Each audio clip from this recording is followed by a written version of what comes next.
and sisters. Para po sa pag-umpisa ng ating Lord's Day Sermon, samahan niyo po ako na imuhot manalangin. Banal at mahabagin naming Amang Diyos na makapangyarihan sa lahat at sa amin ay patuloy nagmamahal. Unang-una po sa lahat, nagpapasalamat po kami. Kung hindi po dahil sa sakripisyo ng Panginoong Jesucristo doon sa krus, 2,000 taon na po yung nakakalipas, at dahil sa pagdanak ng kanyang dugo, ay nalinis ang lahat naming mga kasalanan. Kung hindi niya po ito ginawa at hindi niya po ibinigay ang kanyang sarili, ay wala kaming pag-asa upang makapasok dyan sa inyong kaharian. Kaya labis-labis po kami nagpapasalamat dahil po sa sakripisyo ng Panginoong Jesucristo. Aming Ama, nagpapasalamat din po kami sa pagtatatag po ninyo ng iglesia o ng church upang kami ay makapanitili dito at lumago sa aming pananampalataya sa pamamagitan po ng fellowship, sa pamamagitan po ng iyong salita. Aming Ama, ngayon po, papasalamat din po kami sa pagtulong po ninyo sa amin, bagamat mahirap po yung sitwasyon, yung aming kalagayan ay mahina pa rin at yung aming sitwasyon ay marami pa rin mga kahirapan at yung panahon ay hindi rin po maganda. Pero nagpapasalamat po kami sa pagpapahintulot niyo po sa amin ngayon upang magkatipon-tipon upang pagsaluhan ng iyong banal na salita. Salamat din po sa pagbibigay sa amin ang napakagandang pagkakataon na ito upang lumago kami sa pananampalataya sa pamamagitan ng tulong ng Espiritu Santo. Ngayon po, dinadalangin po namin na sa tulong din po ng Espiritu Santo ay buksan niyo po yung aming puso at isipan upang matanggap po namin yung biyaya na nais niyo pong ibahagi po sa amin ngayong araw at nawa ito po yung maging kalakasan po namin sa aming natitirang buhay dito sa mundo. Nakita po namin na itong mundo na ito ay paluma ng paluma at ang mga tanda ng katapusan ng panahon ay patindi ng patindi at yung mga tao ay patuloy na nagpapakasama at ang kasalanan ay patuloy na lumalaganap. Sa mahirap na sitwasyon na ito, aming Ama, tulungan niyo po kami upang maging ilaw ng sanlibutan at ipakita ang tunay na liwanag bilang isang anak ng Diyos upang magabayan yung mga ligaw na kaluluwa sa paligid po namin upang sila ay maligtas. Tulungan niyo po kami sa aming Christian life at alam po namin na kayo lang po yung mga pagpapalago sa amin at makakatulong sa amin sa oras ng mga kahirapan. Ngayong oras sa aming Ama, dinadalangin din po namin yung mga brothers and sisters na maaaring papunta pa lamang sa lugar po na ito.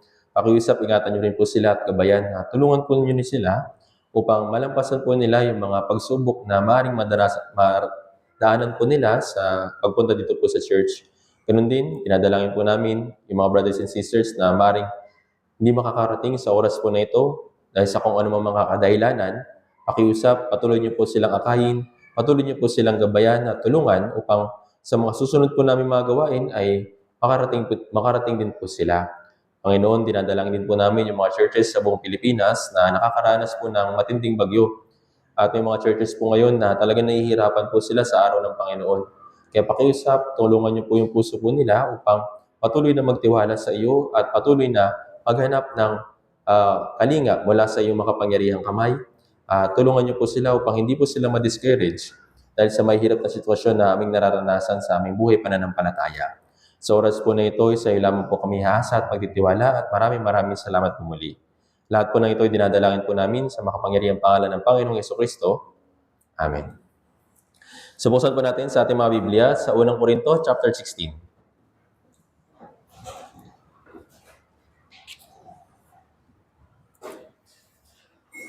Unang Korinto, chapter 16, babasahin po natin yung verse 13 hanggang 14.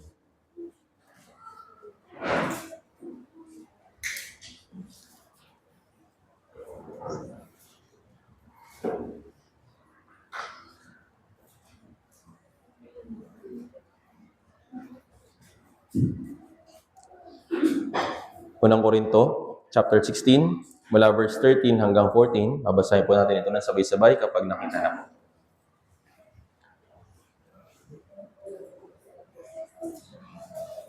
Unang Korinto, chapter 16, mula verse 13 hanggang 14, babasahin po natin ng sabay-sabay kapag nakita na. Okay, ready na po? Basahin po natin ng sabay-sabay. 3, 2, 1. Magmatsyag kayo, panindigan kayong matibay sa pananampalataya. Magpakalalaki kayo, magpakatatag.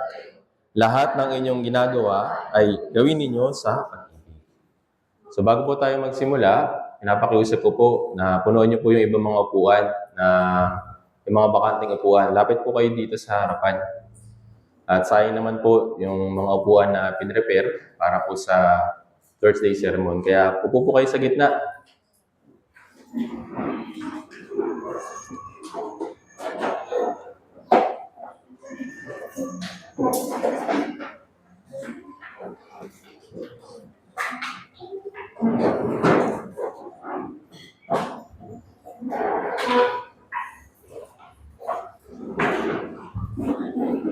po kayo matakot na umupo sa gitna. Kaya sa harapan.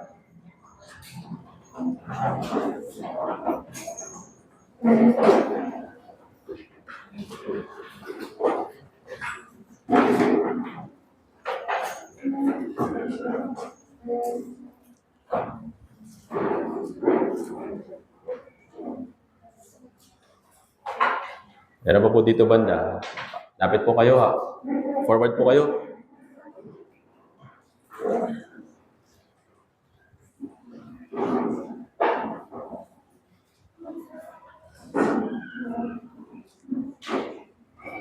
Para tuloy kayo kasing galit-galit eh. Layo-layo kayo sa isa't isa.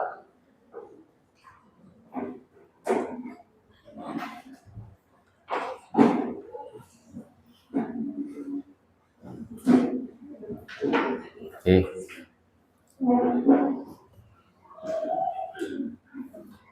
Actually, kung meron lang time at budget para i-reconstruct itong church main hall natin, gusto ko sana tanggalin yung mga biga. Kasi para sa akin, sayang naman kung hindi ko makikita yung mga brothers and sisters. At sayang din na yung mga brothers and sisters hindi makita yung nasa harapan. So, maganda po na yun, sa harapan po kayo para din po makapag-focus kayo para kung mag-aaral tayo ng salita ng Diyos, buong puso po ninyong maibigay. Kasi marami pong pwedeng maging distraction habang nakikinig tayo ng words of God. Okay? So, sana po maging ganito po yung setup natin every Sunday. At kahit tuwing Wednesday, hindi lang po ito para sa akin, kundi para din po sa inyong pananampalataya. Para hindi rin po kayo ma-distract at masanay po kayo na i-prioritize yung pakikinig ng words of God. Okay po? So ngayon po, mag-aaral tayo ng salita ng Diyos. Kaya po nang binasa natin sa unang Korinto, chapter 16, verse 13 hanggang 14. So naisipahayag ni Apostol Pablo yung mahalagang bagay para sa mga brothers and sisters sa Korinto. So alam natin, dito po sa 1 Corinthians, nakita po natin na napakaraming mga, sabihin natin, mga problema or sabihin natin ay mga hindi pa maayos na mga bagay patungkol dun sa mga sinaunang church. So ito pong unang Korinto ay isa rin po sa mga churches noong unang panahon. Nag-evangelize po yung mga alagad at nag-evangelize po sila Apostol Pablo. Yes, nagpasimula po itong church na ito. At isa sila sa binigyan ng sulat ni Apostol Pablo. At yung sulat ni Apostol Pablo, para sa kanila, sa una, talagang mabigat at talagang maraming pagsaway at maraming instruction. Kasi nga, nagsisimula pa lang din sila. Pero dun sa 2 Corinthians, doon natin makikita na nag-iba yung tono ni Apostol Pablo kung paano niya kinakausap yung mga brothers and sisters dun sa Corinto. Ibig sabihin, yung mga brothers and sisters ng 1 Corinthians, lumago sila sa pananampalataya at na-grow yung kanilang faith at tapos nag-evangelize sila at mas marami pang mga ligaw na kaluluwa yung naligtas at naayos na yung mga problema nung unang panahon dito po sa 1 Corinthians. At bago magtapos si Apostol Pablo sa unang niyang sulat, sabi niya, magpakatatag kayo, manindigan kayo, kayong matibay sa pananampalataya, magpakalalaki kayo, magpakatatag kayo, lahat ng inyong ginagawa ay gawin ninyo sa pag-ibig. Actually, napakahalaga ng verse 14. Bilang isang Kristiyano, gusto ko po na i-emphasize sa atin na lahat ng ginagawa natin dito ay dapat may pag-ibig. Kung mawawalan ng pag-ibig, lahat ng gagawin natin magiging walang kabuluhan. Dahil yung Diyos ay pag-ibig. Tayo, binigyan niya ng pag-ibig. At tayo, dapat lumakad din sa pag-ibig. Ibig sabihin ng paglakad, mamuhay ng may pag-ibig. Naintindihan po? Nais ng Diyos na, yes, tayo mismo yung magpakita ng pag-ibig sa mga ligaw na kaluluwa sa pag-ibig, sa labas o sa mga hindi ligtas. Dahil si Jesus, naparito po siya dahil sa pag-ibig. Tama po ba? Kung hindi niya tayo inibig, hindi siya bababa, hindi siya mag-aaksaya ng oras para bumaba dito sa mundong ito para iligtas tayo. Tama po ba? Kung hindi siya naawa sa atin, useless at hopeless tayo. Tama po ba? Kung hindi dahil sa pag-ibig niya na napakalaking pag-ibig niya para sa atin, hindi niya gagawin yung kaligtasan para sa atin. Pero dahil nga, meron siyang napakalaking pag-ibig para sa atin, ipinakita niya sa krus, kaya natupad yung tungkulin niya o yung mission niya na magawa yung tunay na kaligtasan. Kaya nga, sabi niya sa mga alagad, lahat ng gagawin ninyo, sabi dito, gawin ninyo sa pag-ibig. Napakahirap po na gawin ang lahat ng bagay sa pag-ibig. Pero, ito yung kailangan natin gawin. Halimbawa, sa mga tao sa paligid po natin na maaaring umuusig or maaaring sabihin natin, hindi nakikitungo sa atin ng maayos o maganda. Paano natin maipapakita sa kanila yung pag-ibig? Yes, nandiyan na yung pagpapakumbaba, nandiyan na yung gawin lang natin yung ating tungkulin. Gawin lang natin yung pag-preach ng gospel. Kahit na mahirap yung sitwasyon, kahit na against sila dun sa bagay na yun. Kasi nga, dahil sa pag-ibig. Naintindihan po. Kung wala yung pag-ibig, mahihirapan po tayo na gawin yung bagay sa harapan po ng Diyos. Dahil nga yung Diyos ay pag-ibig, kailangan natin gawin ito. At mamaya, explain ko pa po kung bakit. Ngayon, dito muna tayo sa verse 13.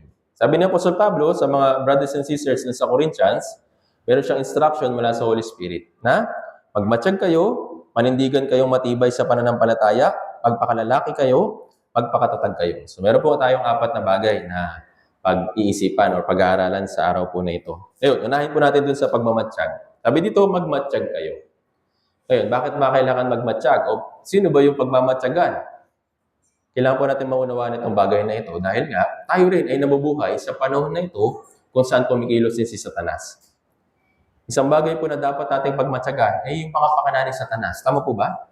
Yes, hindi niya po maaagaw yung kaligtasan para sa atin. Pero, kaya niya tayong pabagsakin, kaya niya tayong tuksohin, kaya niya tayong alisin mula dun sa daan na binigay ng Diyos para sa atin. Kaya ano sabi? Kailangan natin magmatsyag. Magmatsyag sa mga pakana niya. Sabi sa 1 Pedro chapter 5, ano pong sabi doon? Si Satanas, para siyang leon. Para siyang leon na umuungal. Naghahanap ng kanyang malalapat. Kaya kung hindi ka magmamatsyag, kung hindi ka magbabantay, baka ikaw yung maging isang pagkain para kay Satanas. Naintindihan po. Ibig sabihin, kailangan natin bantayan yung ating pananampalataya. Kailangan natin bantayan yung ating Christian life. Kasi nga si Satan, ito yung pakay niya. Ito yung gustong-gustong gawin niya. Nais niyang sirain yung Christian life ng bawat isa para kapag nasira niya, masisira din yung church. Naintindihan po. Kung masisira yung church, paano pa yung mapapangaral yung Ebanghelyo? Kaya yun po yung ayaw na ayaw ni Satanas. Kaya nga, gagawa siya ng mga paraan, mga panunukso, para pabagsakin yung ating Christian life. Kaya ano sabi dito? Kailangan natin magmatsyag. Ngayon, ano yung una natin dapat pagmatsyagan? Sa mga maling turo sa labas ng church. Noong unang panahon, may mga nagsasabi na sila'y naniniwala sa Diyos, sumasamba sa Diyos, kaso nga lang, yung turo nila ay hindi ayon sa kalooban ng Diyos. Dahil nga sila yung mga tagapagturo o peking mga Kristiyano. Kaya sinasabi ng mga apostol na sa panahon na ito, mas maraming mga lalabas sa mga bulaang propeta. Maraming mas lalabas sa mandaraya para dayain kayo sa inyong pananampalataya. Kaya nga, isa po sa tanda ng katapusan ng panahon, maraming lalabas o magpapahayag na sila yung Kristo. Tapos, magsasabi sila ng kagaya ng kay Kristo. Magpapahayag sila ng salita ng Diyos. Pero hindi naman sila isinugo ni Kristo. Kaya kailangan natin magmatsyag. Naintindihan po. Tignan po natin ito. Gawa chapter 20. Isa pong halimbawa dito. Gawa chapter 20, babasahin po natin mula verse 29 hanggang verse 30.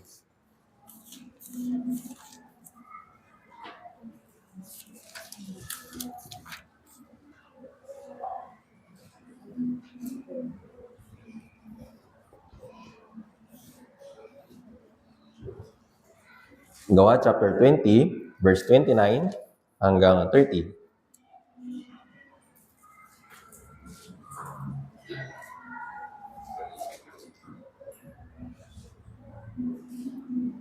Basahin po natin ng sabay-sabay.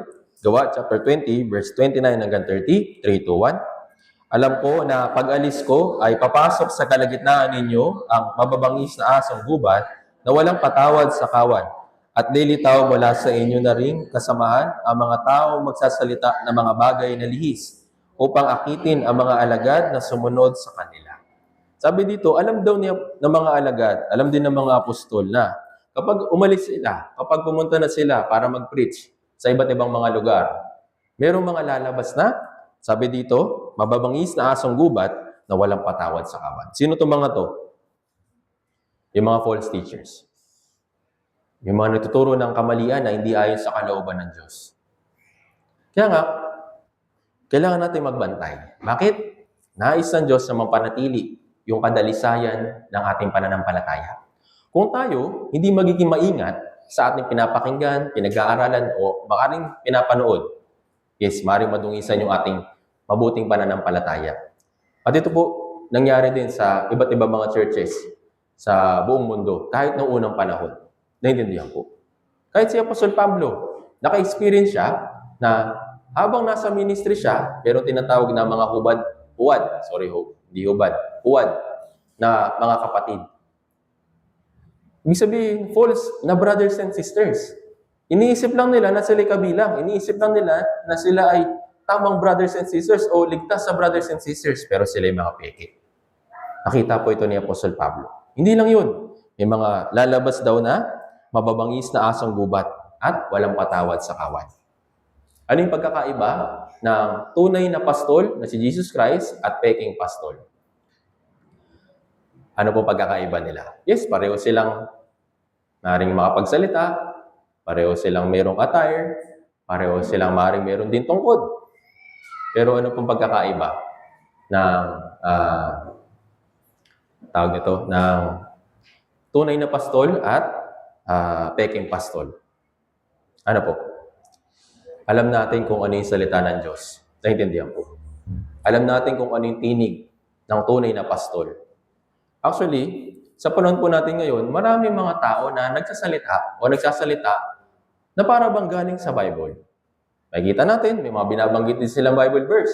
May binabanggit din silang mga kwento tungkol sa Bible. At maaaring talaga maganda yung kanilang pinipreach. Kaso nga lang kailangan po natin mag-ingat. Naintindihan po. Paano natin maiingatan o paano tayo mag-iingat? Tingnan po natin ito. Job chapter 34.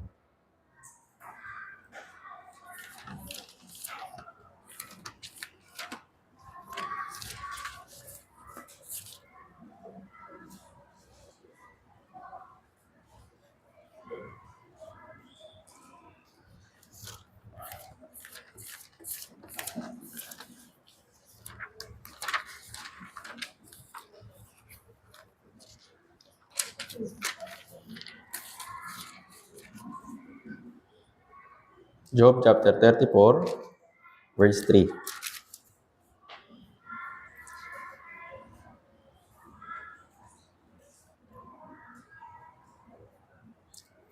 Basahin po natin. Job chapter 34, verse 3. Basahin po natin ng sabay-sabay. 3, 2, 1.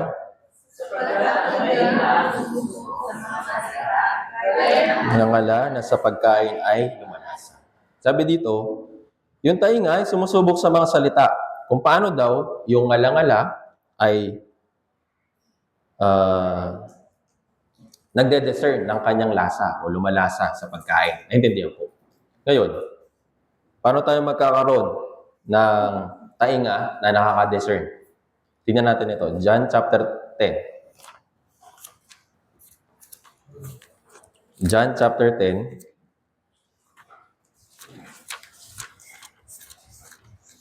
Verse 27.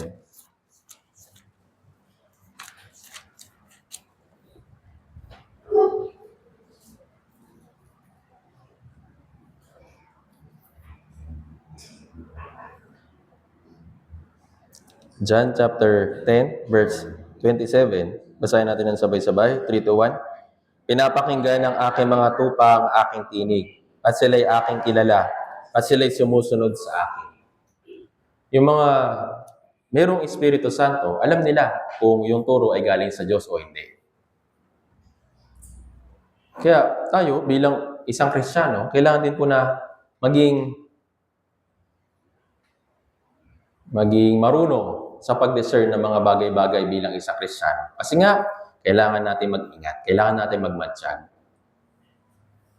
Ngayon, kailangan po natin suriin kung yung kanilang sinasabi ba ay ayon sa salita ng Diyos. Kasi nandito yung Bible. Kung ito ay galing sa salita ng Diyos o salita ng Biblia, meron itong bunga. At yung bunga na yun ay para sa iyong espiritu. Kung ang mga lagi lang sinasabi o lagi nilang ipinapayag, yes, maganda yung salita ng Diyos, mabuti yan, sundin natin yan, gawin natin yan ito yung kwento niyan. Pero patungkol pa rin sa katawan o patungkol pa rin sa pagnanasa ng katawan o mga material na bagay, hindi po yun mabuti. Naintindihan po. Kaya kailangan po natin mag-ingat. Sabi dito, pinapakinggan ng tupa yung tinig ng pastol. Ngayon, kung napakinggan ng tupa o yung kawan, yung tinig ng pastol, anong ginagawa nila? Sinusunod. Naintindihan po. Tayo po yung mismo na dapat na, yes, nakakarinig at sumusunod. Kung tayo ay nakikinig at sumusunod, hindi tayo madadaya. Naintindihan po. Pero yun nga, bakit natin minsan may mga Kristiyano na, yes, nakikinig naman sila. Kaso nga lang minsan natatangay ng iba't ibang mga turo. Kasi una-una hindi sila sumusunod. At iba yung sinusundan nila. Sinusunod lang nila yung magagandang salita. Ayaw nila ng pagsaway, ayaw nila tungkol sa espiritu, ayaw nila dun sa mga bagay na maaaring makakasakit sa budhi nila. Gusto lang nila, feel good lang. Hindi po maganda kapag gano'n. Kaya kailangan natin magmatsyag. Naintindihan po. Sa panahon po natin ngayon, napakarami na mga nagkakalat na nagtuturo ng mga, sabihin natin, mga magagandang turo pero mali. Naintindihan po. Kaya kailangan po natin mag-ingat. At kaya nung sabi ng Diyos, sa huling panahon, kailangan nyo magmatsyag. Sa huling panahon, mas nadami yung mga lalabas na false Christ at false teachers. Kaya kailangan po magbantay. Kailangan po natin mag-ingat. Paano tayo mag-iingat? Kailangan po natin itong bagay na ito. Basahin natin. Efeso chapter 4.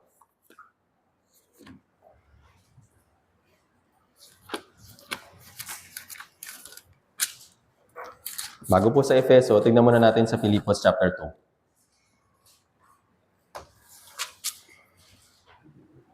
Filipos chapter 2, verse 1 hanggang 2.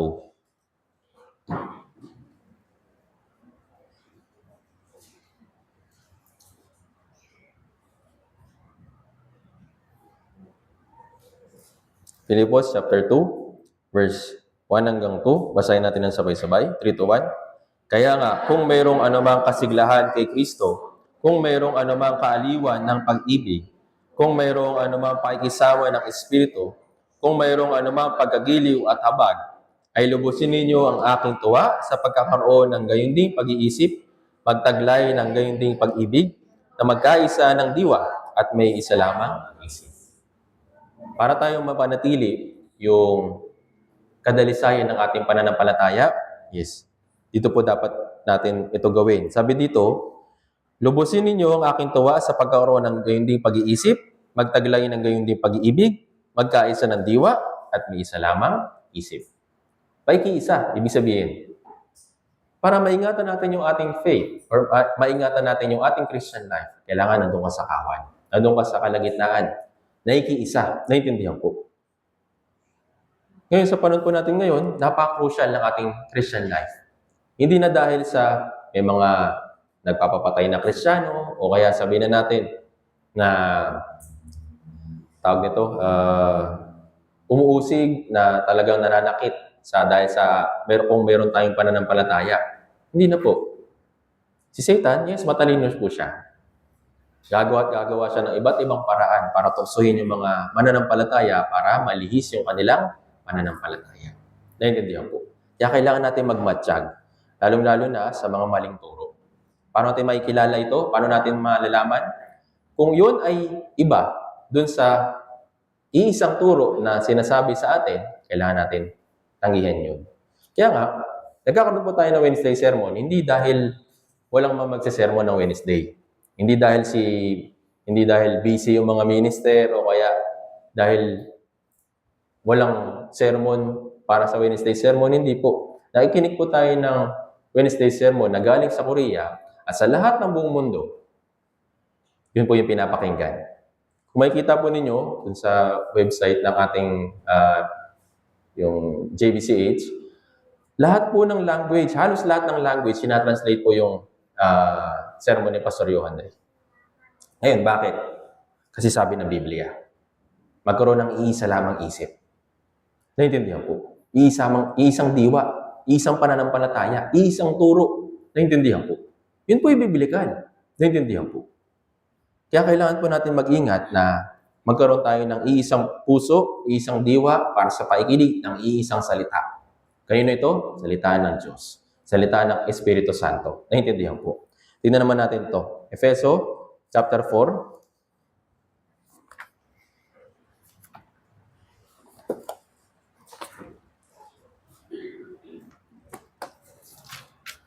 Efeso chapter 4, verse 4 hanggang 6. Meron pong 7 bagay dito na binanggit na iisa.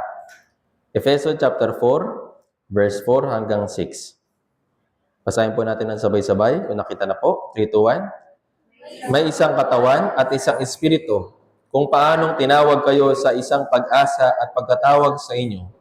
Isang Panginoon, isang pananampalataya, isang bautismo, isang Diyos at Ama ng lahat, at siyang nasa ibabaw ng lahat at sumasa lahat at nasa lahat.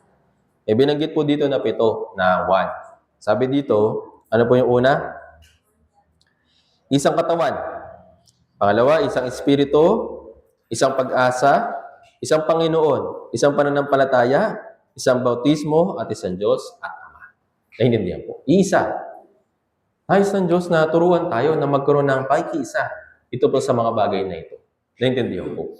Kaya nga, nakikinig tayo ng sermon, tinuturuan tayo ng Holy Spirit para magabayan tayo sa ating Christian life. Naintindihan po. Kaya napaka-crucial po nito sa panahon po natin ngayon dahil kahit sa panahon natin ngayon, gaya ng sabi kanina, noong unang panahon, meron daw lalabas sa kalagitnaan nila na, yun nga, mga nagsasabing brothers and sisters, pero yun pala yung Juan. Yun pala yung peke. Kahit nga po dito sa ating church, marami na pong cases na nangyari po ito. Na, yes, maring tinuturuan yung mga brothers and sisters ng kakaibang turo, yung ibang brothers and sisters, dahil nga mahina pa yung pananampalataya, napapaniwala. Tapos, sama-sama sila. Hindi na sila naikiisa. Hindi na sila nagkakaroon ng iisang espiritu. Kaya ano nangyari? Nagbubukod-bukod sila. Naintindihan po. Kaya kailangan po natin mag-ingat dito po sa mga bagay na ito. Kasi nga si Satan, kung yung Diyos ay Diyos ng order, si Satanas naman ay Diyos ng kawalan ng order. Gusto niya watak-watak. Gusto niya grupo-grupo. Gusto niya hindi magkaisa. Naintindihan po. Kaya kailangan po natin mag-ingat. Dapat natin magmatsyag. Naintindihan po. Tingnan po natin ito. Mateo chapter 10. Ngayon, paano tayo magiging mapagmatsyag? Mateo chapter 10, verse 16.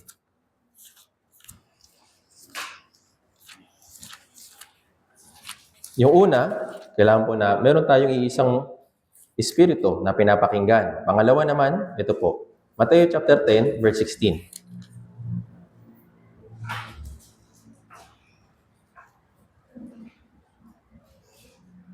Basahin po natin ng sabay-sabay. Verse 16, 3, 2, 1. Ngayon, sinusugo ko kayong tulad ng mga tupa sa gitna ng mga asong gubat, kaya't maging matalino kayong gaya ng mga ahas at maamong gaya ng mga kalapati. So sa kalagitnaan daw, itong mundo na ito, sa kalagitnaan daw, na mayroong mga huwad na nagtuturo, yung mga asong gubat na gustong wasakin yung church, sabi dito, maging matalino kayo, gaya ng ahas.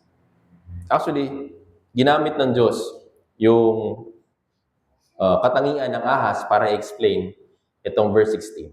Ano bang katangian ng ahas na dapat natin na kunan ng aral para sa atin?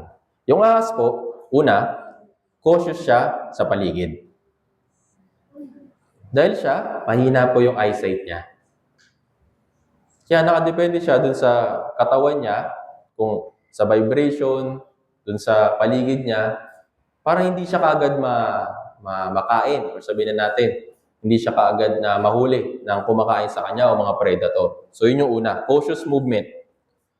Alam niya na yung lugar ay mapanganib o hindi. Yun po isang katangian ng ahas. At yun rin po isa sa dapat maging katangian ng isang Kristiyano. Hindi yung lakad ng lakad, tapos sa uli, yun pala ay kapahamakan. Naintindihan po. Kaya nga, sabi sa atin, mag-ingat kayo sa inyong paglakad. Paano tayo makakapag-ingat para sa ating lakad? Palagi natin tatandaan na sa ating Christian life, ang nais ng Diyos ay mga bagay na mabubuti, hindi mga bagay na magaganda. Kung ang nilalakaran mo ay patungo sa maganda, kailangan mo mag-ingat.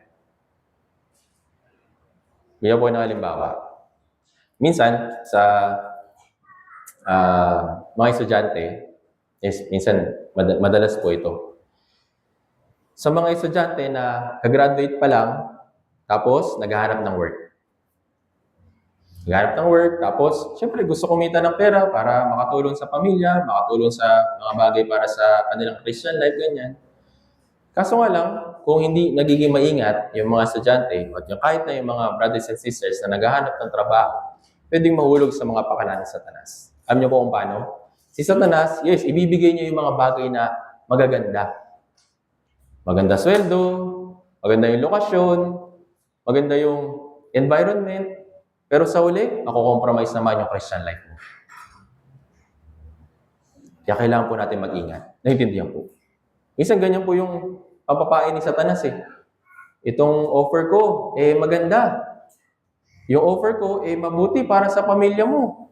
Makakatulong ka, makakapag-start ka na makapag-ipon. Pero si Satanas, wala siyang pakialam para sa Christian life mo. Gagawa siya ng iba't ibang mga paraan para mahulog ka dun sa mga bagay na magaganda. Pero sa uli, yun, kapahamakan pala. Naintindihan po.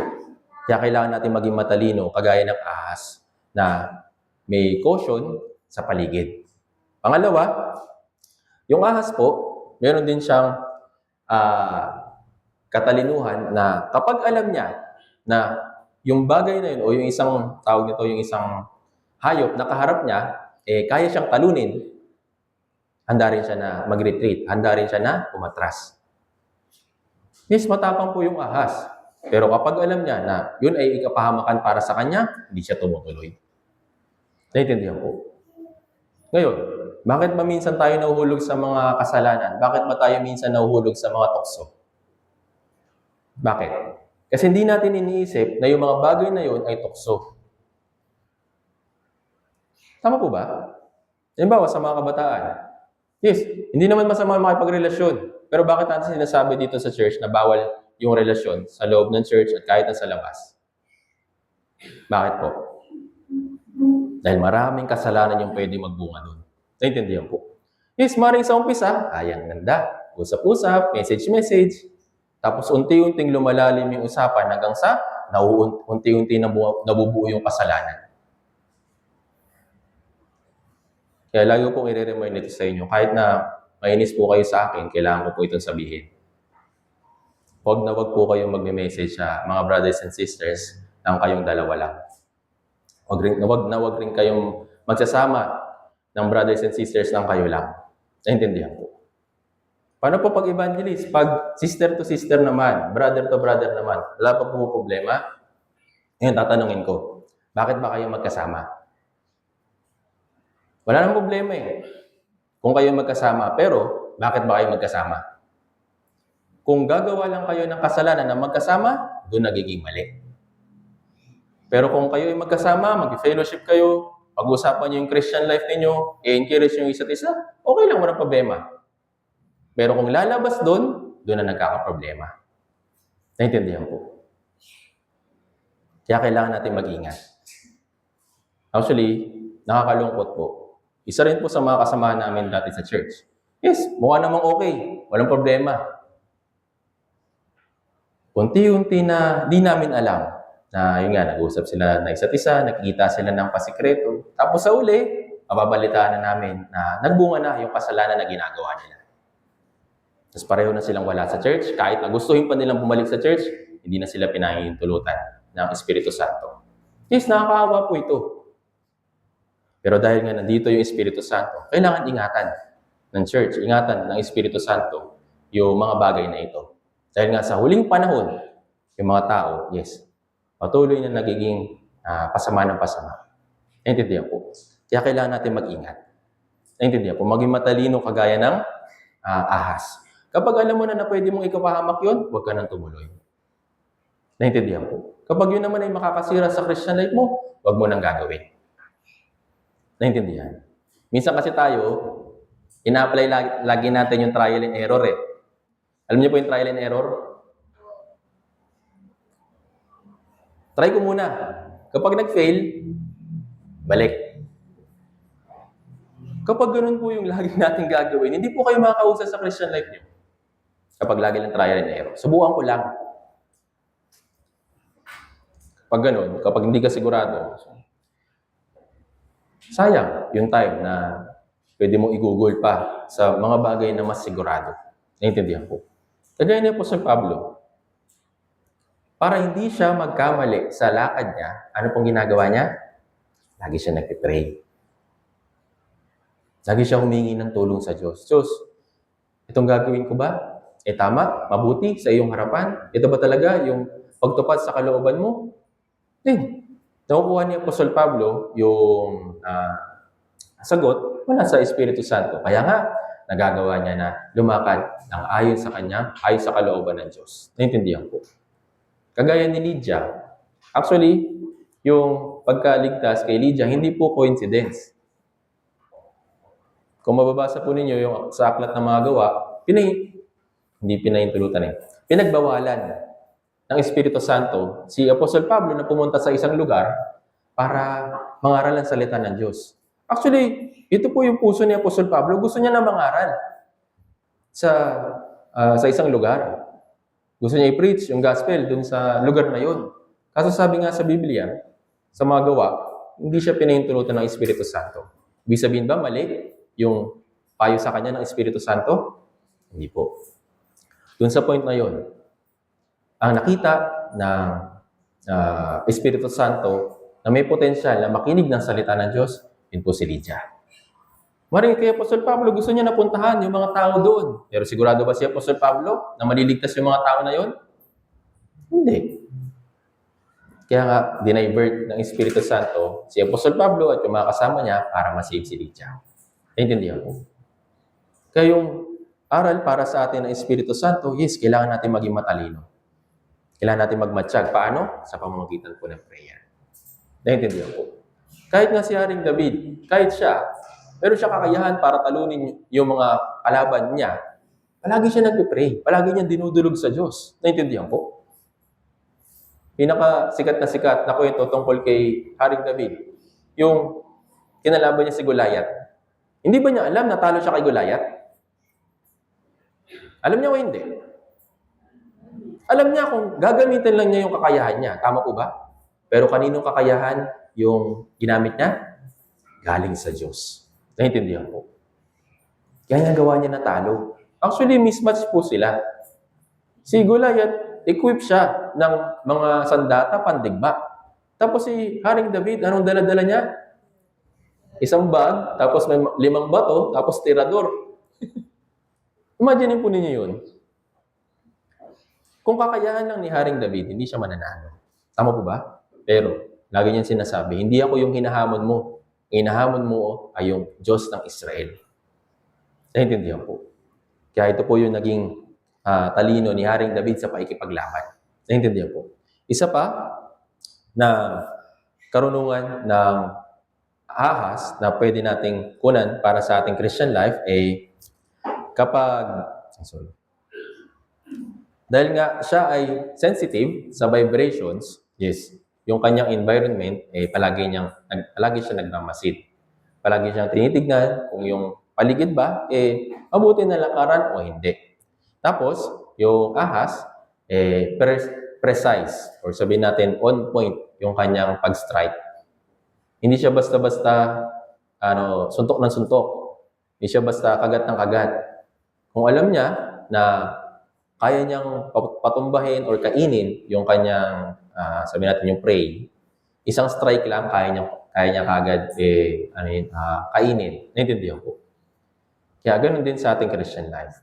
Kailangan, sa mga bagay na meron tayong desisyon, sa mga bagay na meron tayong gusto para gawin sa ating Christian life, kailangan maging sigurado tayo. Naintindihan ko. Hindi yung parang mahihirapan ako sa Christian life ko kung gagawin ko ito, kaya siguro hindi muna. Kapag ganun, mahihirapan po tayo na umusad sa ating Christian life. Pero gaya ng sinabi kanina, maging matalino, gaya ng ahas. Maging mapagpakumbaba, gaya ng kalapati. Magkaiba po yung kanilang environment. Tama po ba? Yung kalapati, yes, kumakatawan po siya sa pagpapakumbaba. At siya, patungo sa itaas. Pero yung ahas, yes, nananatili siya dito sa lupa. Kumakatawan po na sa sanlibutan. Yes, maging matalino tayo. Na maging matalino dito sa mga tao dito sa sanlibutan habang ginagawa natin yung kalooban ng Diyos. At yung puso natin, dapat nasa langit. Naintindihan po. Tingnan natin ito. Ikalawang Korinto chapter 2. Ikalawang Korinto chapter 2. Ikalawang Korinto chapter 2 verse 11.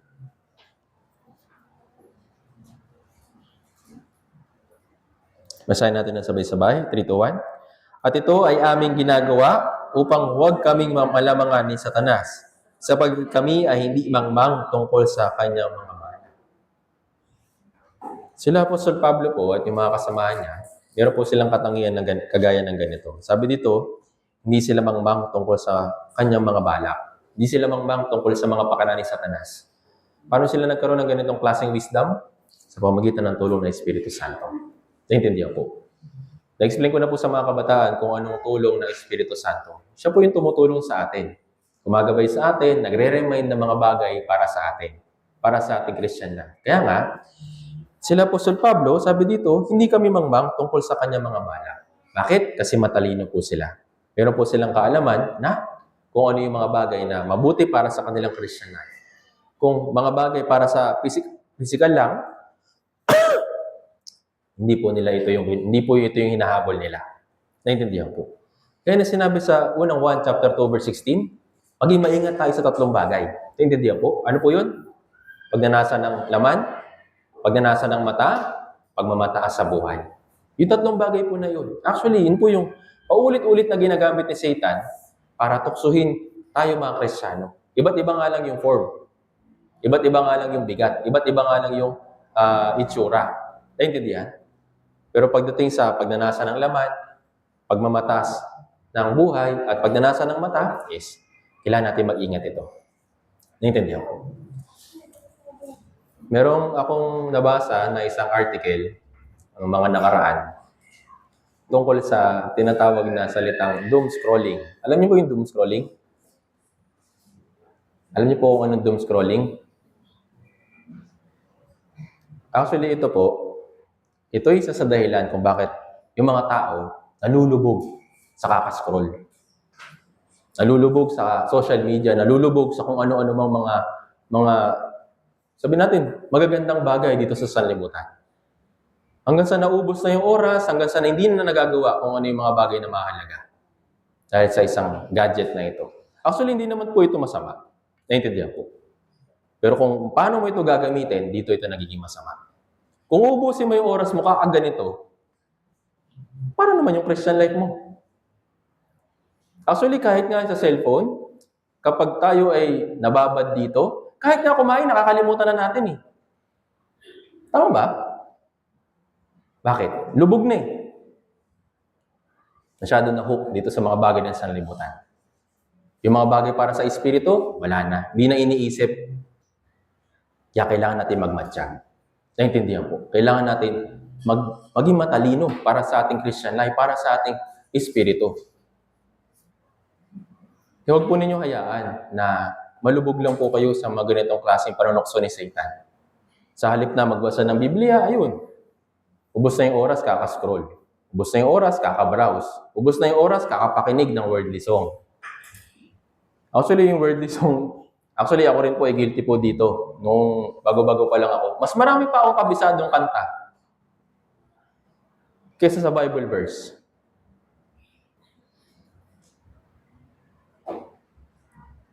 Ngayon po, kayo kaya? Kamusta? Marami po ba kayong mga kanta na ngayon, yun, tinatangkilik pa rin? Sayang. Naintindihan po. Sayang. Sayang yung oras na maring ginugol niyo sana para sa mahalagang bagay para sa inyong Christian life kaysa dun sa hindi naman masyadong mahalagang bagay para naman sa inyong katawan. Naintindihan po. Kaya kailangan ng control. Naintindihan po. Kailangan ng pag-iingat. Kasi kung hindi ka magmamalay sa mga bagay na yan, ayun. Nado-doom scrolling na. Lalo na po sa panahon po natin ngayon na yung technology at yung information ay talagang sobrang boom na boom. Kaya nasabi sa Biblia, yung kaalaman o karunungan, mas lalawak, mas lalaki. Kaya kailangan po natin mag-ingat. Dahil ito po isa sa mga pakana ni Satan para hindi tayo magmalay dun sa mga mahalagang bagay. Naintindihan po. Kaya nga, lagi ko po sinasuggest. Actually, isa po ito sa goal ko po personally na sana lahat ng brothers and sisters magkaroon ng sariling Bible. Pero naman po kayong sariling Bible, yung sarili Ngayon, hindi lang po yun. Sana, kaya ng ating nasa church news, ano po ito? Colossians chapter 3 verse 16. Mas piliin po ninyo yung mga bagay na mas mahalaga para sa inyong Christian life, huwag dun sa mga bagay na para naman sa katawan. Naintindihan po. At isa pang bagay na sana, maingatan po natin sa ating mga Christian life, yung mga bagay para sa spiritual. Kung ikaw ay mayroong mga bagay na spiritual na nasa iyong puso, kailangan mo rin ingatan. Kailangan mo magmatyan. Bakit? Kasi nga si Satan, magnanakaw. Nanakawin niya yung mga bagay na meron ka sa puso mo, yung biyaya. Parang ganito. Bawa ngayon, kinig ka ng sermon. Meron ka nang nakuha ang biyaya, di ba? Manood ka lang siguro na mga kahit 10 minutes o kaya 15 minutes na mga palabas sa YouTube. Sisiguraduhin ko sa iyo lahat or halos lahat ng napakinggan mo, makakalimutan mo. Bakit? Iba na yung pumupuno sa puso Kaya kailangan po natin magmatyan. Kailangan po natin mag-ingat. Naintindihan po. Dahil na si Satan, ayaw niya na yung isang Kristiyano mapupuno yung biyaya, yung kanilang puso. Kasi kapag napuno yung puso ng isang Kristiyano ng biyaya, mas lalakas yung kanyang Christian life, mas gagawa siya para sa kalooban ng Diyos. Pero yun nga, kung hindi natin iingatan yung ating sarili, ayun. Mawawala, mananakaw lang ni Satanas yung mga bagay na mahalaga para sa ating Christian life. Naintindihan po. Tingnan po natin ito.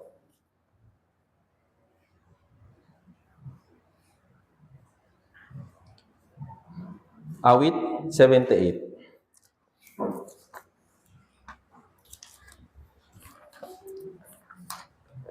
Kaya nang nasabi ko po kanina,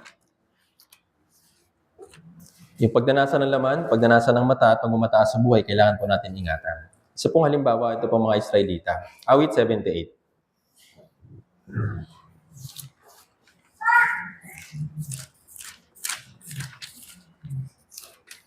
Awit 78, mula verse 17 hanggang 21.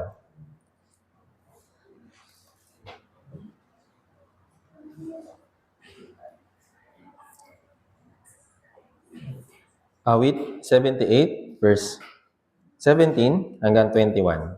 Basahin po natin kung nakita na po. 3, 2, 1. Kay may, lalo pa sila nagkasala laban sa kanya na naghihimagsik laban sa kataas-taasan sa ilang.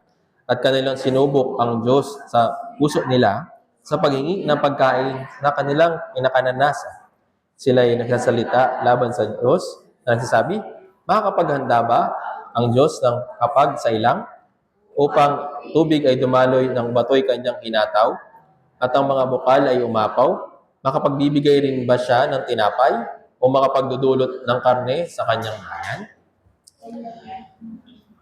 Verse 21, basahin po natin.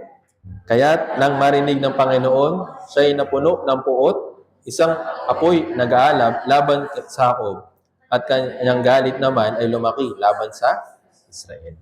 So ito po mga Israelita, dahil nga sa kanilang pagnanasa o pinakaninanasa sa kanilang katawan, nagkaroon po sila ng paghihimagsik sa Diyos. Ano po yung paghihimagsik na ginawa po nila? Pagdududa or doubt. Sabi dito, makapaganda ba ng Diyos ng kapag sa ilang? Makapagbigay kaya siya ng pagkain sa amin dito sa ilang o dito sa lugar na wala namang pwedeng tirahan na maayos? Makapagbigay ba siya ng tubig para sa amin kapag kami ay inuuhaw? Dahil po sa kanilang kawalan ng pananampalataya. Yes. Sa puso nila, yes, nagkaroon sila ng paghihimagsik laban sa Diyos. Dahil ito sa kanilang pinakaninanasa. Doon sa mga bagay na hindi na nila nakukuha. Sa Egypt, marami silang mga bagay na nakakain doon na masasarap. Kaso nga lang yun ay pagkain para sa alipin.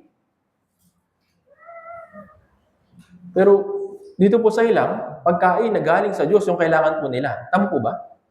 Pero ano mas gusto nila? Pagkain na para sa alipin. Ayaw nila dun sa hapag ng Diyos na ibibigay sa ilang. Ayaw nila na bigyan sila ng tubig mula sa isang bato. Kung gusto nila, kukuha sila dun sa ilog Jordan, sa ilog Nilo. Yun ang mas gusto nila. Kaya ano po ito? Ano po nangyari sa puso ng Diyos? Sabi dito na puno ng puot. Dahil po sa kanilang kawalan ng pananampalataya, dahil hindi nila binantayan yung kanilang pagnanasa, nahulog sila sa malaking kasalanan sa harapan ng Diyos. Naintindihan po. Sabi dito sa verse 22, basahin natin ng sabay-sabay, 3-1. Sapagkat sa Diyos, sila hindi nanampalataya. At sa kanyang kaligtasan, sila hindi. Kanina, di ba, sabi sa main verse natin, manindigan sa pananampalataya. Panghawakan yung pananampalataya. Huwag hayaan na matalo ni Satanas mula sa mga pakana at mga tukso niya. Kailangan natin palaging ingatan yung biyaya na palagi natin natatanggap kapag nakakapakinig tayo ng sermon. Dahil ito po yung pananatili ng ating pananampalataya. Naintindihan po. Itong mga Israelita, nakagawa sila ng hindi lang basta reklamo, kundi dahil sa kawalan nila ng pananampalataya.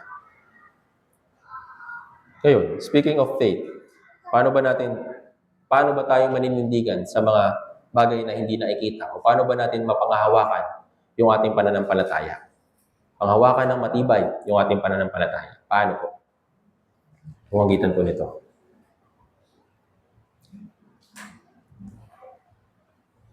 Para makita natin yung mga bagay na hindi nakikita spiritually, kailangan natin iharap yung sarili natin dito sa words of God. Naintindihan po.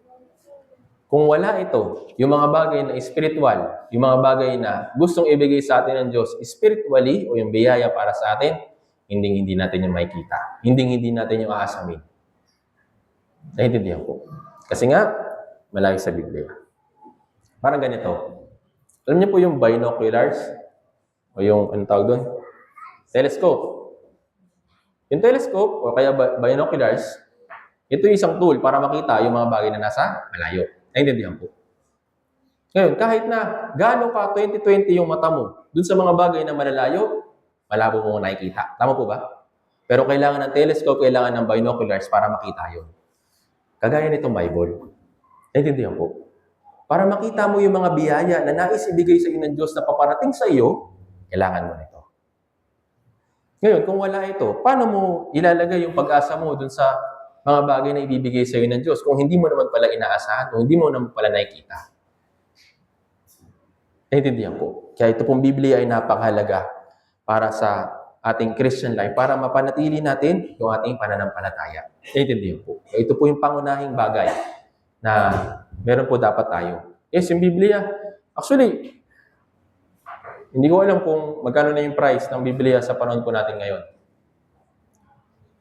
Siguro, hindi pa naman umabot ng 1,000. Wala pa naman akong price na nakita na yung Bible na ginagamit natin na ang bagong Biblia, wala pa naman, di pa naman umabot sa 1,000. Pero po tumataas na po yung price.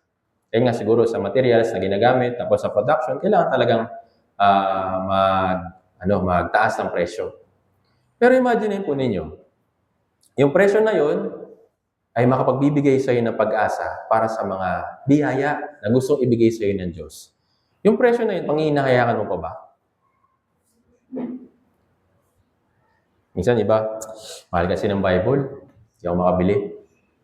Tapos, kung babasahin ko naman ito palagi, paano naman dun sa mga bagay na kailangan ko para sa buhay namin?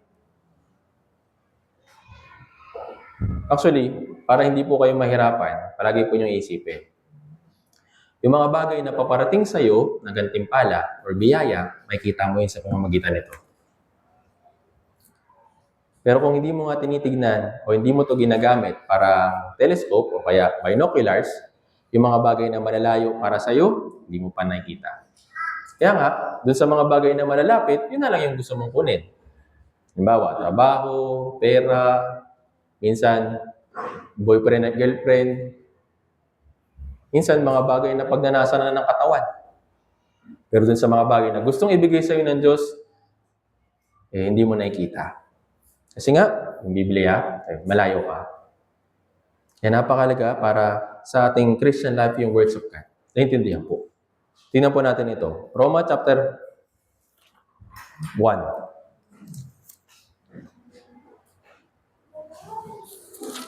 Roma chapter 1, verse 17.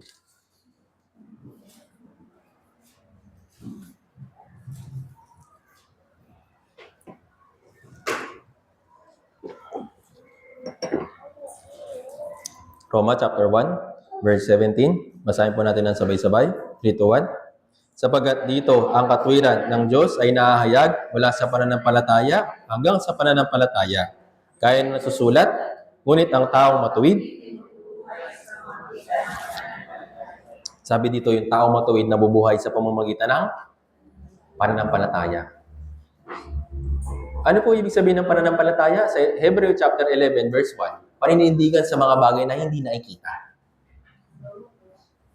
Doon sa panghahawakan mo na mga bagay na hindi nakikita, kailangan yung faith. Kailangan yung pananampalataya. Naintindihan? Halimbawa, sa kaligtasan, wala naman tayo doon sa panahon na pinako ni Jesus Christ doon sa krus. Tama po ba? Pero paano tayo nagkaroon ng pananampalataya? Pamagitan ng Biblia. Pinakinggan natin kung ano yung mensahe ng Biblia. Pinag-aralan natin ngayon binabasa natin. Naintindihan po. Ngayon, sabi dito, ang taong matuwid ay mabubuhay sa pamamagitan ng pananampalataya. Paninindigan sa mga bagay na hindi nakikita. Kaya maring ngayon, siguro hindi pa natin nakikita yung mga bagay o wala pa sa atin, yung mga bagay na gustong ibigay sa atin ng Diyos, yung gantimpala, yung kaligtasan ng mga family members natin, hindi pa nangyayari, o dun sa pinag-pray natin na hindi pa rin dumadating, para mapanatili natin yung ating pananampalataya, para makita yun o tignan yun. Kailangan yung ating pamumuhay ay ayon sa pananampalataya. Naintindihan mo? Kung yung buhay natin ay magiging labas sa pananampalataya, marami tayong magiging problema. Naintindihan? Marami tayong makikita ang problema, kulang ng ganito, kulang ng ganyan, wala ako ng ganito, wala ako ng ganyan. Pero ano po ba yung nabubuhay sa pamamagitan ng pananampalataya? Hindi ka tumitingin dun sa mga bagay na yun. Dun ka tumitingin sa mga bagay na hindi nakikita. Naintindihan po? Nakasabi sa 2 Corinto chapter 5, verse 7, tayo lumakad sa pamamagitan ng pananampalataya, hindi sa pamamagitan ng paningin. Kung titingnan lang natin yung paligid natin, talagang madidistract tayo. Talagang madidiscourage tayo. Wala ng ganito, wala ako ng ganito, wala ako ng ganyan. Pero ano pong ibig sabihin ng pananampalataya?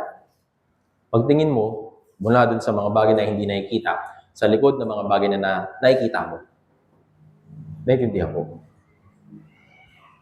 Kaya nga, kailangan po natin na yung ating pananampalataya ay mag-grow. Yung mga spiritually immature, hindi po nila magagawa makalakad sa pananampalataya. Bakit? Lagi lang sila nakatingin sa harapan nila. Pero dun sa mga spiritually mature, yes, nakikita nila yung beyond dun sa mga bagay na wala sa harapan nila. Naintindihan po. Kaya ito po yung pangatlo. Kaya sabi ni Apostol Pablo, una, magmatsyag. Pangalawa, panindigan sa pananampalataya. Ano po yung pangatlo? Magpakalalaki. Ibig sabihin na magpakalalaki, hindi yung maging magpakatomboy, hindi ganun. O sabihin ng mga sisters, ay, sabi pala ng mga ang Bible, magpakalalaki na lang ako. Hindi po. Ano po ibig sabihin nito? Maging spiritually mature. Naintindihan po.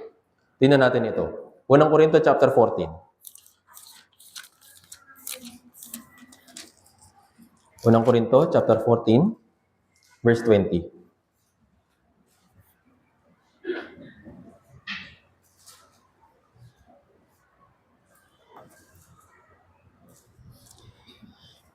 Unang Korinto chapter 14, verse 20. Basahin po natin ng sabay-sabay. 3, 2, 1. Mga kapatid, huwag kayong mag-iisip bata.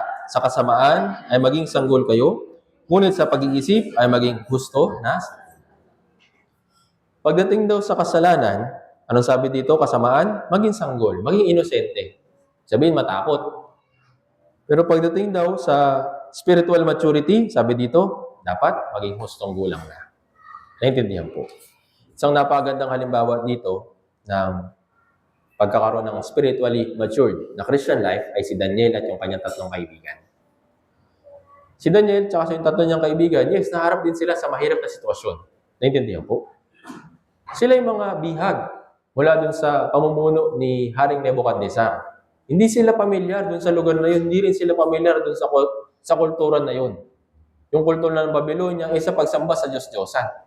Pero si Daniel at yung kanyang tatlong kaibigan, nanindigan sila sa kanilang pananampalataya, nagpakalalaki sila, naging matatag sila, hindi sila natangay ng mga pakana ni Haring Nebuchadnezzar. Naintindihan po. Tingnan natin yung kaunting kwento. Daniel chapter 3.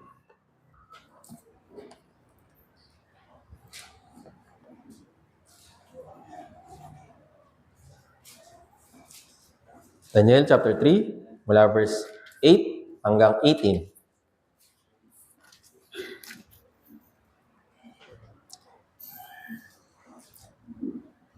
Dito po sa kwento po na ito, si Haring Nebuchadnezzar gumawa po siya ng isang rebultong ginto. Tapos sabi niya, na lahat ng nandito sa aking poder, lahat ng nandito sa aking kaharian, dapat sumamba dito sa Diyos-Diyosan na ito.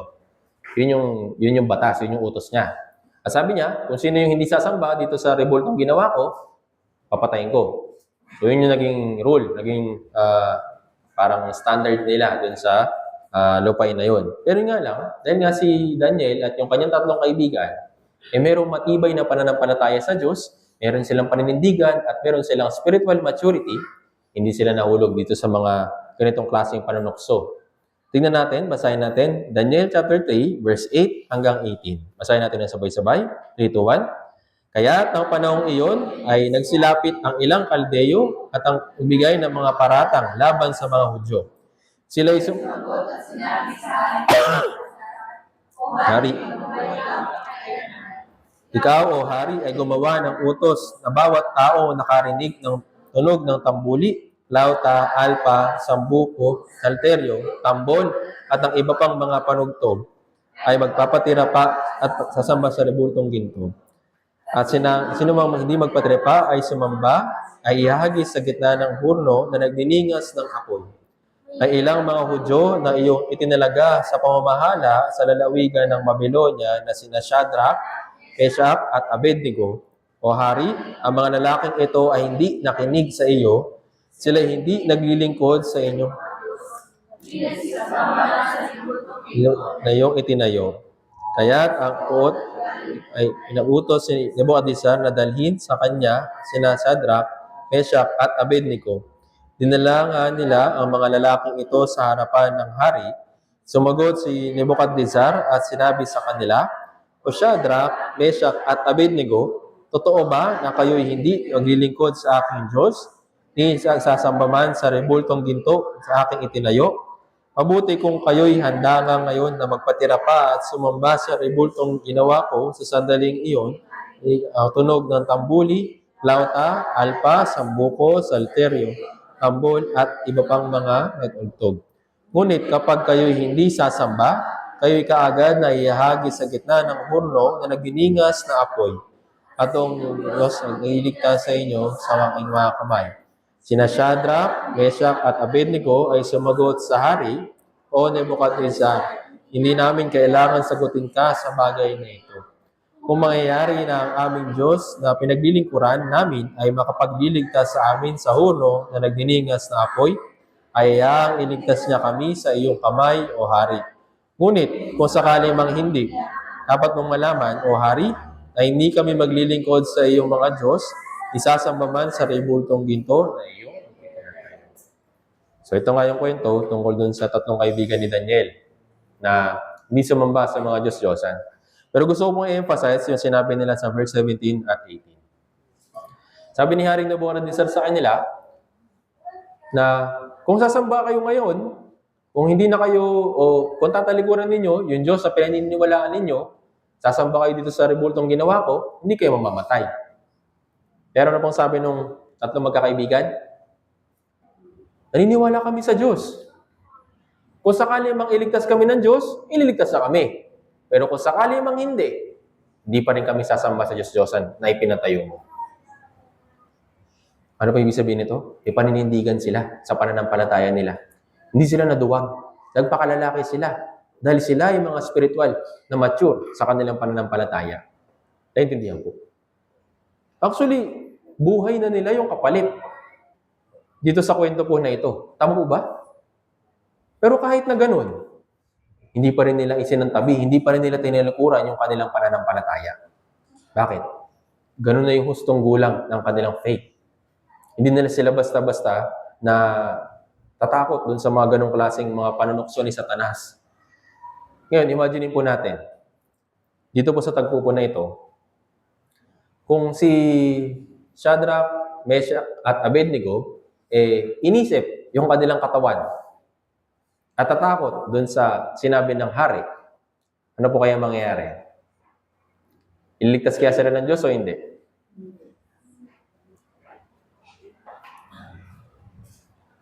Ililigtas kaya sila? Actually, ligtas pa rin sila. Pero, siniharing Nebuchadnezzar, hindi niya maikilala kung sino yung Diyos. Naintindihan po? Kasi namatay sila eh. Yes, kinuha na yung espiritu nila. Napunta sila sa langit. Pero kung hindi pinakita ng Diyos yung isang pangitain kay Haring Nebuchadnezzar, hindi niya makikilala kung sino yung Diyos na pinaniniwalaan dito tatlo na ito. Naintindihan po? Ngayon, tignan po natin yung kasunod na verse.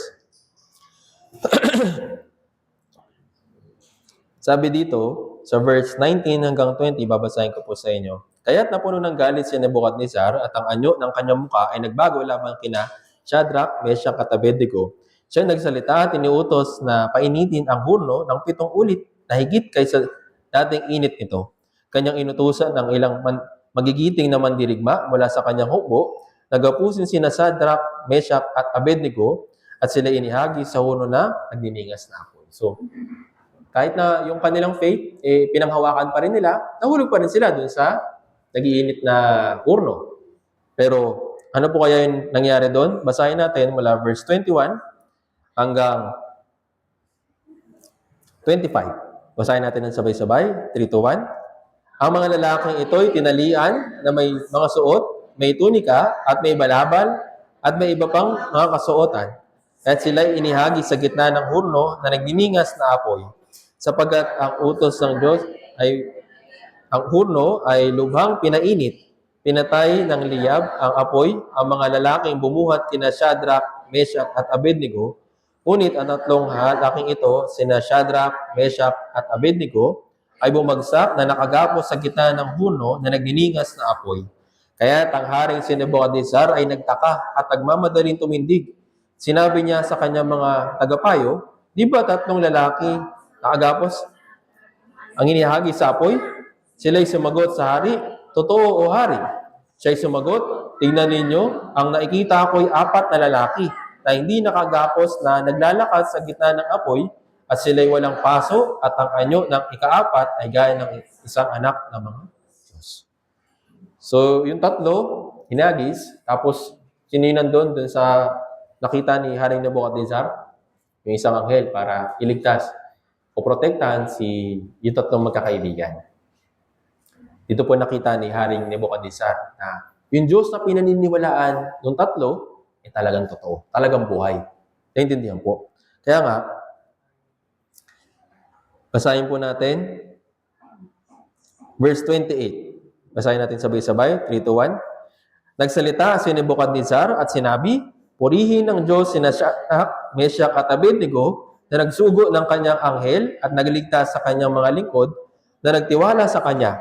Kanilang sinuway ang utos ng hari at isinuko ang kanilang mga katawan kaysa maging lingkod o sumamba sa sino mang Diyos maliban sa kanilang sariling Diyos. So nakita ni Haring Nebuchadnezzar yung faith ng tatlong magkakaibigan. Kaya ito rin po yung isa sa mahalagang dahilan kung bakit kailangan natin maging mature sa ating Christian life.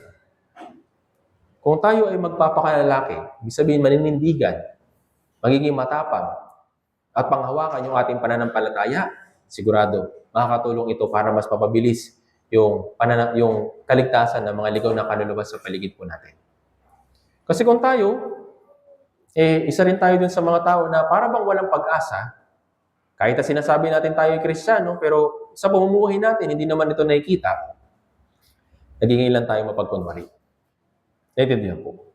Sinasabi natin Kristiyano tayo, pero sa pamumuhay natin, para bang walang pananampalataya. Umaasa pa rin sa sarili, umaasa pa rin sa sariling diskarte, umaasa pa rin sa ibang tao, umaasa pa rin sa mga resources. Paano po makikita ng ibang tao yung pananampalataya natin? Paano maikilala ng ibang tao yung Diyos na pinaniniwalaan natin? Hindi sila maniniwala sa mga salita lang natin. Hindi sila maniniwala na, uy, paniwalaan mo yung Diyos na pinananampalatayanan ko. Baka sabihin pa nila tayong baliw. Pero saan sila nakatingin? Sa ating pamumuhay. Naintindihan po. Kaya ito pong tatlong magkakaibigan, kahit na ang kapalit ay kanilang buhay o yung kanilang kamatayan, pinanghawakan nila yung kanilang pananampalataya. Kaya ano po nangyari? Nakita ito ng isang taong hindi ligtas ni Haring Nebuchadnezzar. Ano na pong sabi niya? Nagbago yung puso niya. Totoo talaga yung sinasabi. Totoo talaga yung Diyos na pinananampalatayan nitong tatlong lalaki na ito. Hindi ko alam kung talagang siya inaligtas dahil nakilala niya yung Diyos. Pero hindi ko lampas na tayo doon. Dito tayo sa kung paano kumilos yung Diyos doon sa tatlong magkakaibigan. Naintindihan po. Kaya yung spiritual maturity, yes, kinakailangan po natin ito. Hanggang sa makarating tayo dito sa point na ito, na kahit na ang kapalit ng ating pananampalataya ay ating buhay, manghahawakan pa rin natin ito. Kaya nandito tayo sa church, nag-aaral ng salita ng Diyos, para hindi lang paramihin yung ating kaalaman, kundi patatagin yung ating pananampalataya. Kaya kapag lumabas tayo at tayo ay na test or nasubok ng ating faith, magiging ready tayo. Naintindihan po. Halimbawa, katulad ngayon. Actually, pinag-pray ko po na sana yung mga brothers and sisters ay magkaroon po ng paninindigan sa kanilang pananampalataya at wag magpatalo sa sitwasyon sa paligid. Actually, sa ibang church po, wala po silang Lord's Day ngayon kasi sobra talagang tindi ng bagyo. Pero nakita ko rin po yung ibang mga brothers and sisters. Kahit na ganun yung sitwasyon, mas pinili pa rin nilang pumunta sa church. Ngayon, medyo maayos-ayos pa yung ating kalagayan, hindi kagaya sa ibang lugar. Pero paano kaya kung dumating yung point na yun? Bagyo, tapos walang sundo, tapos wala ka pang pamasahe, pero Lord's Day. And next time na lang. Hindi siguro ito magandang panahon para umattend ako ng church. Susuko na lang agad? Dahil sa sitwasyon?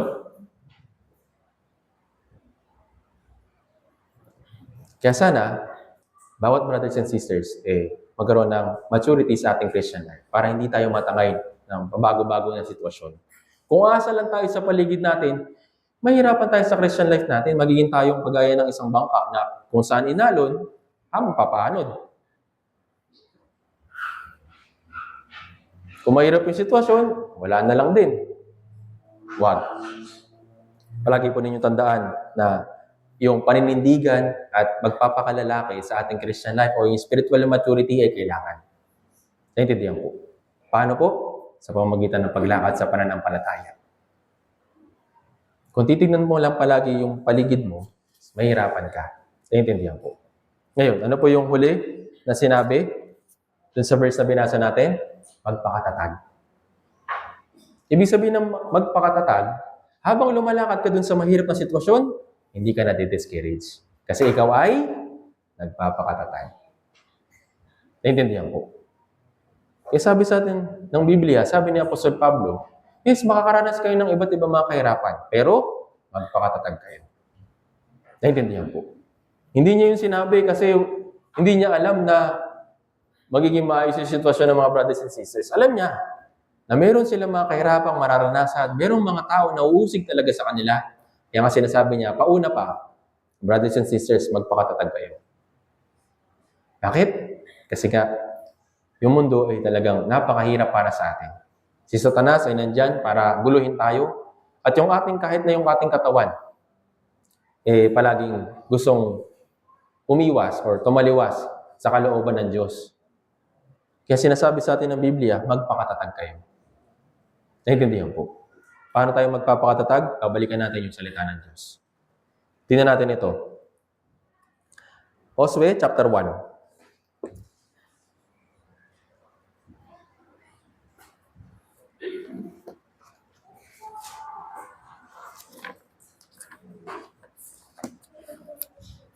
Josue chapter 1.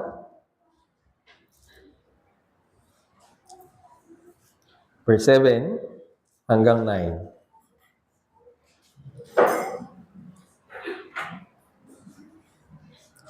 Josue chapter 1, verse 7 hanggang 9. Makita na po, basahin po natin ng sabay-sabay. 3, 2, 1. Magpakalakas ka lamang at magpakatapang na mabuti.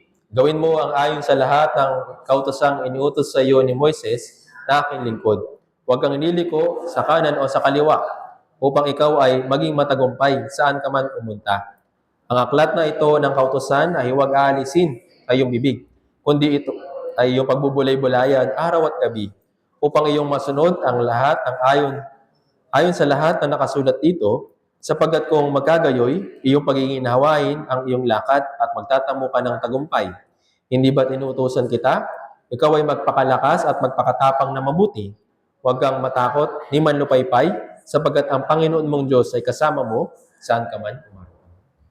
Actually, yung apat na bagay po na yun na pinag-aralan po natin, yung magmatsyag, manindigan sa pananampalataya, magpakalalaki at magpakatatag, lahat po ito'y utos ng Diyos. Kaya hindi po ito optional. Naintindihan po?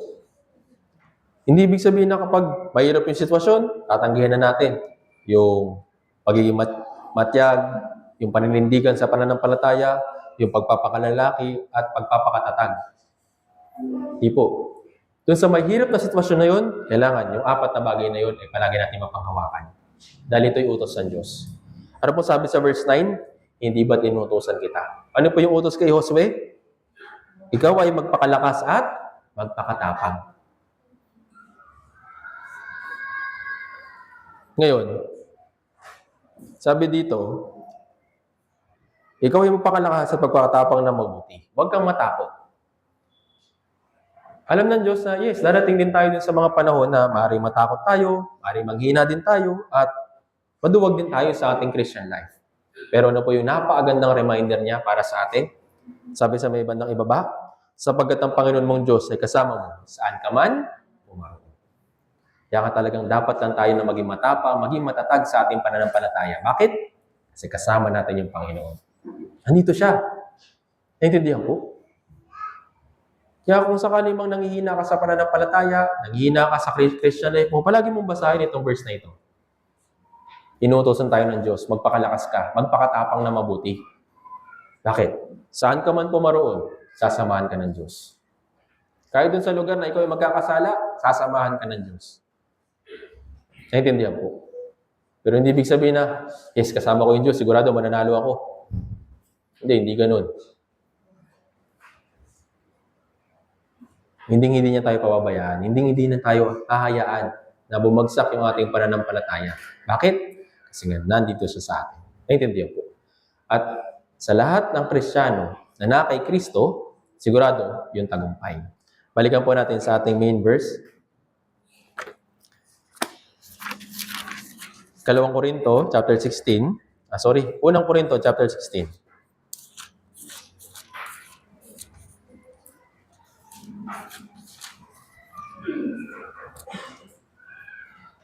Kapag nagawa po natin yung 4 na bagay, madali na lang sa ating gawin ang lahat ng bagay ng may pag-ibig. Sabi dito, babasahin ko po, 1 Korinto, chapter 16, verse 14. Sabi dito, lahat ng inyong ginagawa ay gawin ninyo sa pag-ibig. Ngayon, para magawa mo lahat ng bagay na ginagawa mo ng may pag-ibig, kailangan ng pagmamatsyag, paninindigan sa matibay na pananampalataya, pagpapakalalaki, at pagiging matatag. Naintindihan po. Kung hindi natin magagawa yung 4, hindi rin natin magagawa yung pang-5. Naintindihan po. Bakit? Kasi nga, kung paano ka magmamatsyag, kung hindi mo naman iniibig yung Christian life mo, o hindi mo naman inaalala yung Christian life mo, paano ka maninindigan sa yung matibay na pananampalataya kung hindi mo naman din iniibig yung salita ng Diyos? Paano mo magagawang magpakalalaki o paging mature sa iyong Christian life kung wala kang pakialam sa Christian life o para sa Diyos? Paano mo rin magagawa na magpakatatag kung madadala ka lang naman pala ng iba't ibang mga pakana ni Satanas o mga tukso ni Satanas? Paano mo magagawang ibigin pa yung iba? Naintindihan ko. Kaya lahat ng gagawin natin ay dapat may pag-ibig. Pero para magawa yun, kailangan natin ng 4. Naintindihan po. Yung spiritual na maturity, pagiging matyaga o paninindigan sa ating pananampalataya, pagiging matapang, pagiging matatag sa pananampalataya o sa Christian life, lahat ng yun ay magdudulot o magbibigay sa atin ng training para tayo ay umibig. Naintindihan po. Ano po yung bagong utos ng Diyos sa atin bilang mga Kristiyano? Tignan natin. 1 chapter 13.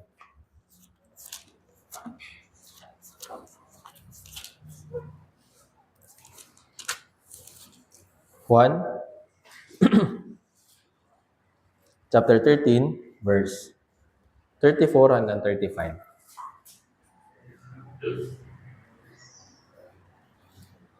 John chapter 13, verse 34 hanggang 35. Basahin po natin ng sabay-sabay. Kung nakita na po. Okay, nakita na po. Basahin natin. 3, 2, 1. Isang bagong utos ang sa inyo'y ibinibigay ko, na kayo'y magmahalan sa isa't isa. Kung paano minamahal ko kayo, magmahalan din kayo sa isa't isa. Sa pamamagitan nito ay makikilala ng lahat ng mga tao na kayo'y aking mga alagad kung kayo'y may pag-ibig sa isa't isa. Kaya napakahalaga ng pag-ibig. Hindi lang para sa mga brothers and sisters, kundi para din sa mga tao sa paligid po natin. Kailangan natin maipakita yung pag-ibig ni Kristo kung paano din sila inibig. Unconditional love. Naintindihan po. Pero po tayong chance na maipakita yung pag-ibig na ito sa ibang tao sa darating na Bible seminar bukas. Kung hindi natin ipapakita yung pag-ibig ni Kristo sa ibang tao, yung unconditional love, paano sila makakarating sa tunay na pag-ibig? Naintindihan po. Kaya tayo po, sabi dito, mayroong bagong utos yung Diyos para sa atin. Ano po yun? Pagmahalan muna sa isa't isa. At kapag tayo ay nagmahalan sa isa't isa, bilang mga brothers and sisters, yes, yung ating faith, tayo ay magpapakatatag, tayo po ay magiging matapang, na sama-samang gagawa ng kalooban ng Diyos, at sama-samang tatalunin yung mga pakana ni Satanas. Then, sabi dito, may kita ng ibang tao. Naintindihan po.